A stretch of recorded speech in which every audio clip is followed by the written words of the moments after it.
గుమ్మిలిత్తులు గుమ్మిల్నే ఉండాలే, బిడ్డలు మాత్రం దుడ్డెల్లెక్కుండాలి అన్నట్టున్నాయట మంత్రి సీతక్క మాటలు. ఇంతకు ఏమన్నది అక్క అంటే, రేవంత్ నాయకత్వంలో 1 కోటి మంది మహిళలను కోటీశ్వర్లను చేస్తామంటున్నది సీతక్క.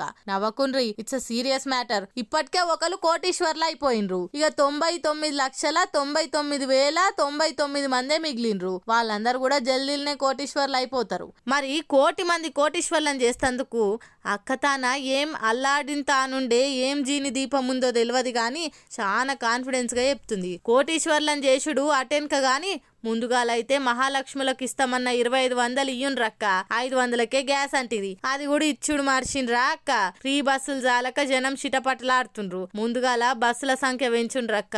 మహిళలకు స్వయం ఉపాధి పథకాలకు లోన్లు రాక కన్న కష్టాలు పడుతుండ్రు. ముందుగాల అవ్వొచ్చేటట్టు చూడుర్రి. మన సర్కార్ వచ్చిన కానుంచి కోటీశ్వర్లు కూడా బికార్లు అవుతుండ్రని ప్రతిపక్షాలు ఇప్పటికే దుమ్మెత్తి వస్తున్నాయి. జనానికి కూడా గదే ఫీలింగ్ రాకముందే ఆ గ్యారెంటీలేందో అమలు చేస్తే కోటీశ్వర్లు కాకున్నా వేలాధికారులన్న ఇతరని సురుకులు పెట్టిండ్రట ఈ ముచ్చటెరికైన నెటిజన్లు.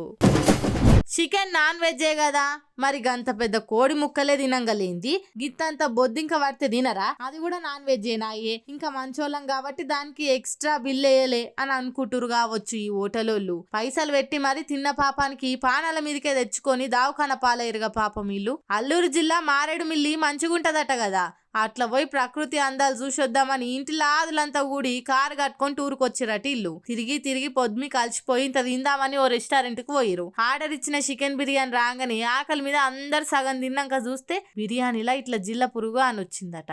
అన్నంలో చిన్న ఇంటికి వస్తేనే తిన్నదంతా బయటకు వచ్చినట్టు అవుతుంటది. అసొంటిది గంత పెద్ద జిల్ల పురుగు మరణంలో ఎప్పటి సందుందో ఏమో గాని తిన్నోళ్ళందరికీ పానం కింద మీద అయిందట.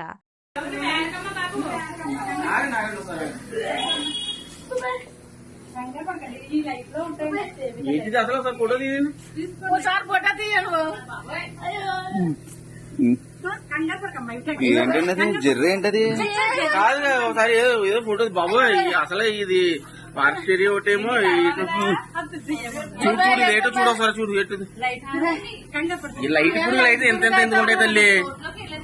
అయ్యా తిన్నానమ్మా, నోట్లోకి తీసాను. అలా మాట్లాడతావు, అలా మాట్లాడతావు. తిన్నదే చిన్న కదా ఈ బాధ అర్థం చేసుకోవాలి.